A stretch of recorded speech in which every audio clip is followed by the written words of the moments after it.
Saudações, seja bem-vindo à nossa aula de número 21, dando continuidade ao estudo do título 5.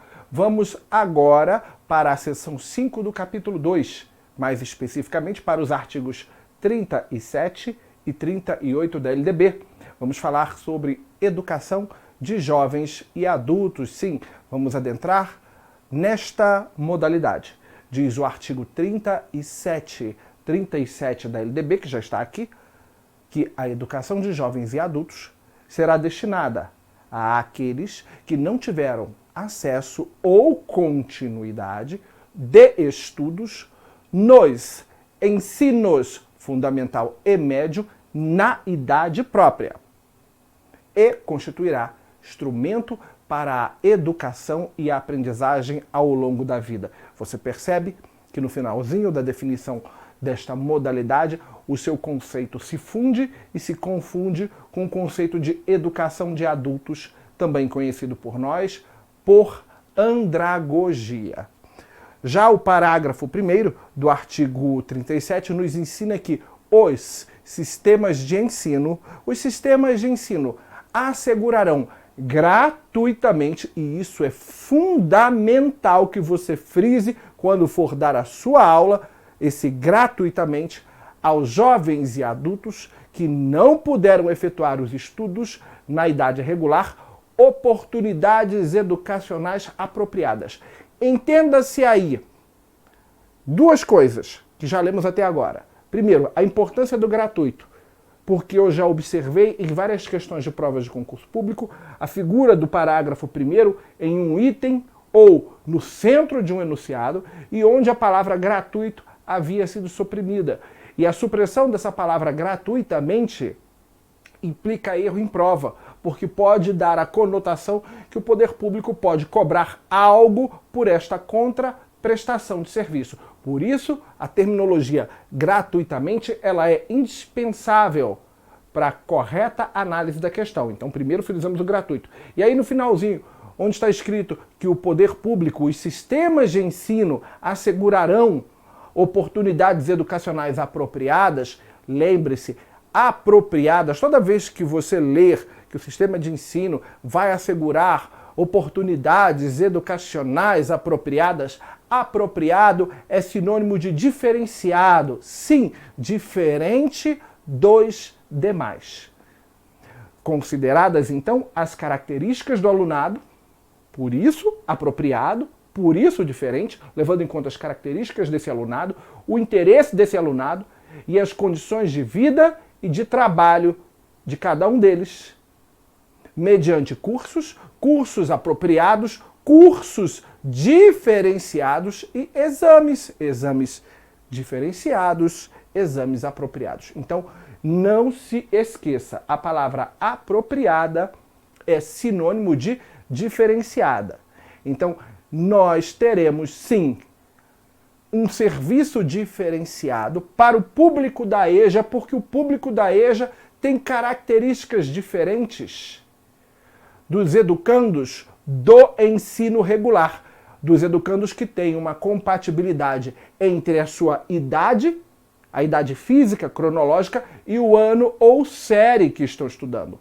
Há uma diferença não só com relação às características pessoais dos alunos da EJA, como com relação aos seus interesses, porque a partir do momento que ele entra na educação de jovens e adultos, isso é, já há um descompasso entre a idade dele, a idade cronológica, e o ano ou série escolar, ele passa também, em função desse descompasso, a ter interesses diferenciados e, geralmente, condições de vida e de trabalho diferenciadas. Por isso, retoma, volta, essa coisa do oportunidades apropriadas, que nada mais quer dizer que diferenciadas. Diferenciadas em razão das características, diferenciada em razão dos interesses e diferenciada em razão das condições. Condições de vida e condições de trabalho. Até aí, tudo muito tranquilo. Essa é uma parte muito tranquila da legislação.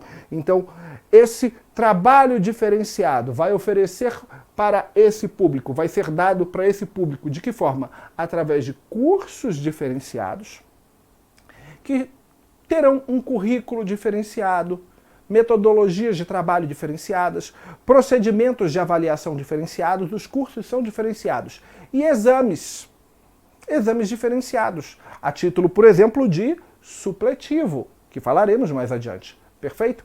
Então, nos ensina agora o parágrafo 2º do artigo 37, que o poder público viabilizará e estimulará o acesso e a permanência do trabalhador nas escolas mediante ações que são integradas e são complementares entre si. Destacam integrada e complementares. Nós já explicamos sobre a natureza de uma ação integrada e de uma ação complementar ao longo do nosso curso, não vou me repetir aqui. Diz ainda o 37, parágrafo 3º, que está aqui embaixo na tela, que a educação de jovens e adultos deverá articular-se preferencialmente com a educação profissional na forma do regulamento. Então, por obrigação legal, a EJA, a modalidade EJA, é uma modalidade articulada. A educação de jovens e adultos deverá articular-se. Então, ela é articulada, isso é, ela ocorre juntamente com outra modalidade. E, de preferência, com a educação profissional, conforme dispuser o regulamento que delineia a matéria. Hammurabi, não entendi. Vai entender. Preste atenção. A educação de jovens e adultos, ela é uma modalidade articulada. Isso é uma modalidade que tem que acontecer juntamente com outras modalidades, em face à característica do alunado, em face aos seus interesses, em face às suas condições de vida e de trabalho. Então ela tem que se articular com outras modalidades. De preferência, a educação profissional. Então ela é articulada sempre, dando preferência na articulação com a educação profissional. Isso é, o aluno da EJA também deve estar em cursos de formação profissional. Seja um curso de formação inicial ou continuada, ou seja um curso de ensino médio técnico de nível médio, enfim, tem que estar articulada com a educação profissional. Mas também pode estar articulada com a educação especial, porque nesse público eu tenho educando os portadores de deficiência, educando os portadores de determinados transtornos. Então, no geral, também pode estar articulada com a educação especial. E também pode, por exemplo, estar articulada com a educação no campo, a educação quilombola, a educação caiçara, que desponta já quase como uma modalidade. Mas a do campo e a quilombola, modalidades já são. Então, você tem que ter essa percepção, que a educação de jovens e adultos, ela é uma modalidade articulada sempre, de preferência com a educação profissional, podendo ser articulada com a especial, com a do campo, com a quilombola e outras. Ficou claro agora o que dizia justamente o parágrafo. O artigo 38. O artigo 38 fala das idades. Idades para exames supletivos. Um artigo que é conhecido por muitos de nós. O 38 diz que os sistemas de ensino manterão cursos e exames supletivos, que compreenderão a base nacional comum do currículo, habilitando o prosseguimento de estudos em caráter regular. E aí o parágrafo 1º delineia as idades mínimas para matrícula no supletivo de ensino fundamental e matrícula no supletivo de ensino médio. Diz o inciso 1º do parágrafo 1º do artigo 38, que os exames a que se refere este artigo realizar-se-ão, inciso 1º, no nível de conclusão do ensino fundamental para os maiores de 15 anos. Maiores de 15 anos inclusive se eu levo em conta as diretrizes curriculares nacionais para a educação de jovens e adultos. Então, aqui não está claro, aqui não está bem claro. Se é maior de 15, teria que ser 16. Maior de 15 anos, 16 anos em diante. Só que quando você vai para as DCNs, que regulamentam a matéria, você vê maior de 15 anos inclusive. Então fez 15 anos de idade e não completou o ensino fundamental, pode habilitar-se a fazer o exame supletivo do ensino fundamental. O mesmo vale para o inciso 2, que vai falar do ensino médio. No nível de conclusão do ensino médio para os maiores de 18 anos de idade, incluindo 18 anos de idade, segundo as diretrizes curriculares nacionais para a educação de jovens e adultos. Então isso aí está bem claro, para você explicar em sala de aula você não vai ter dificuldades. Então a educação de jovens e adultos, ela é oferecida na forma de cursos e exames para a sua clientela, levando em conta que esses exames são chamados exames supletivos.